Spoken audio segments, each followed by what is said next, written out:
Hello friends, welcome back to my channel. আজকে দেখাচ্ছি রুই মৃগেল মাছ ধরার টোপ। ঠিক আছে, এটা টিকিট পুকুরেও চলে, নদীতেও চলে।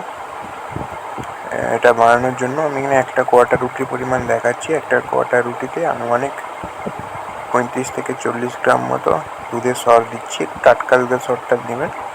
আর যেদিন ফেলাবেন টোপ, তার আগের দিন রাতে এই টোপটা বানাতে হয়।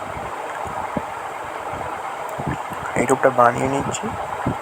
এখন কিন্তু জল ছাড়া এটাকে ভালো করে এর সাথে মাখাবো, তারপর একটু একটু জল দিয়ে টোপটা বানাবো। কিন্তু মনে রাখবেন, টোপটাকে নরম করা চলবে না, কারণ পরের দিন এটা আরও নরম হয়ে যাবে। যেহেতু সারা রাত থাকছে, এটা ম্যাচিওর হবে। তাছাড়াও পরের দিন পিঁপড়ের ডিম আর মধু এবং ঘি যখন দেবেন, ওটা এমনি নরম হয়ে যাবে। ভিডিওটা ভালো লেগে থাকলে একটা লাইক করে চ্যানেলটা সাবস্ক্রাইব করে দেবেন মাছ ধরা সংক্রান্ত নতুন নতুন ভিডিওতে। Thank you.